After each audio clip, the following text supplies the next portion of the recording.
بسم اللہ الرحمن الرحیم الحمدللہ رب العالمین وصلی اللہ علی محمد وآلہ الطاہرین ولعنۃ اللہ علی اعدائہم اجمعین الی قیام یوم الدین۔ تعلیمات اسلامی میں سے ایک اہم ترین حکم ہے اپنے رشتہ داروں کو کھانا کھلانا اور ان کا خیال کرنا، غریبوں کو کھانا کھلانا اور ان کا خیال کرنا، اور اسی طریقے سے اپنے دینی بھائیوں کو کھلانا اور ان کا خیال کرنا۔ یہ تینوں عنوان الگ الگ ہیں: اطعام المؤمنین، اطعام الفقراء اور اطعام الارحام۔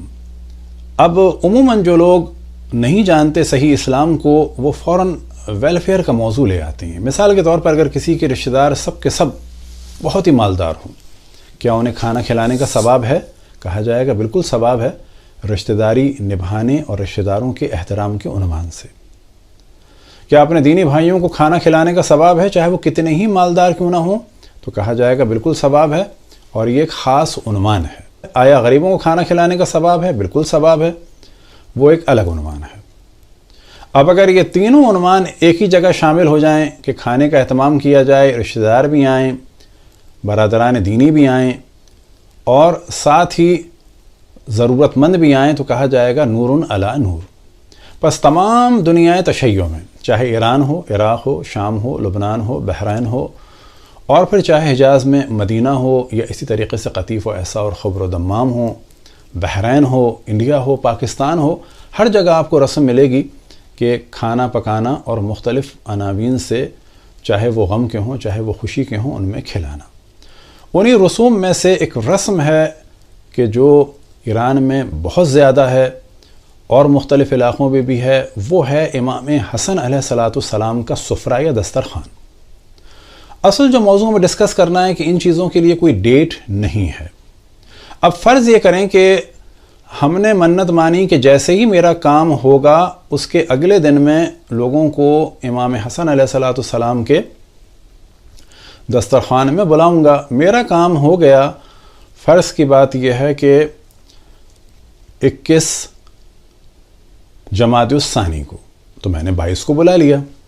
یہ بھی ہو سکتا تھا کہ میرا کام ہو جاتا 9 کو، تو میں 10 کو بلا لیتا، اور 9 شعبان کو تو میں 10 شعبان کو بلا لیتا۔ تو اس میں کوئی ڈیٹ نہیں ہے، کسی بھی ڈیٹ پہ رکھا جا سکتا ہے۔ اتفاقاً یہ کلچر ہمارے برادران اہل سنت میں بھی انڈیا میں رہا، اور وہ امام جعفر صادق علیہ السلام کی نیاز کی صورت میں، اور 22 رجب کو۔ ایران میں بھی مختلف دنوں میں یہ سفرے ہوتے ہیں، خصوصاً 15 رمضان اور اسی طرح سے دیگر اور تاریخوں میں۔ اب اس چیز کی جانب ہم توجہ دلائیں کہ چاہے غم کی محفل ہو معصومین علیہم السلام سے منسوب، یا خوشی کی محفل ہو، مذہب حق اہل بیت میں کافی توجہ دلائی گئی کہ کسی بھی چیز کے ذریعے سے کسی بھی ایک واقعے کی جانب توجہ دلائی جائے تاکہ لوگ فراموش نہ کریں۔ لہٰذا جب پاکستان میں دیکھنے میں آتا ہے کہ امام حسن علیہ السلام کے دسترخوان میں سبز چیزیں ہیں، تو بعض لوگ جو اپنے آپ کو سمجھتے ہیں کہ بہت ہی بقرات ہیں اور بڑی ان کی معلومات ہے، تو کہتے ہیں کہ یہ فضولیات ہیں۔ نا، فضولیات نہیں ہیں۔ ہاں، یہ کہا جا سکتا ہے کہ اس کا حکم اس صورت میں قرآن یا حدیث میں نہیں ہے۔ اب ممکن ہے کوئی کہ اگر حکم نہیں ہے تو پھر جائز نہیں ہے، نہ، یہ بالکل غلط ہے۔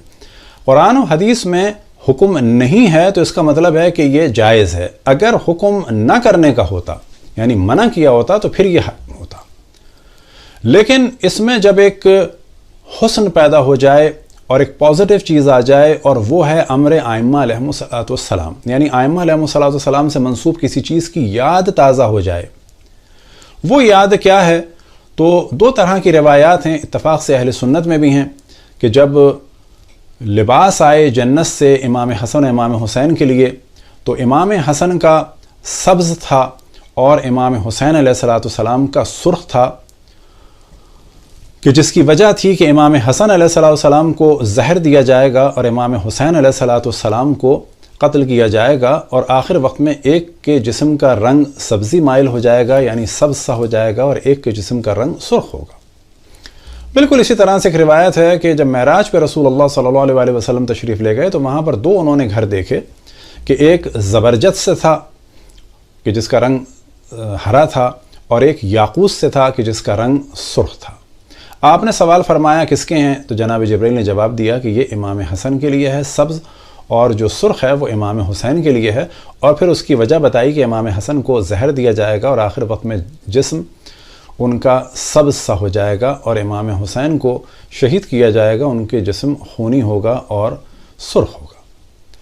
بس اس دسترخوان میں اگر سبز چیزوں کو بنایا جائے تو نہ واجب ہیں نہ حرام ہیں، بلکہ کیونکہ ایک پازیٹیو چیز ہے کہ امام حسن کی شہادت کی یاد تازہ ہوتی ہے اور ان پر مظالم ڈھانے والوں سے آشنائی ہوتی ہے اور ایک چیز ذہن میں رہتی ہے، تو یہ چیز کہلاتی ہے امر آئمہ کو زندہ رکھنا، یعنی آئمہ علیہم السلام سے ریلیٹڈ چیزوں کو زندہ رکھنا۔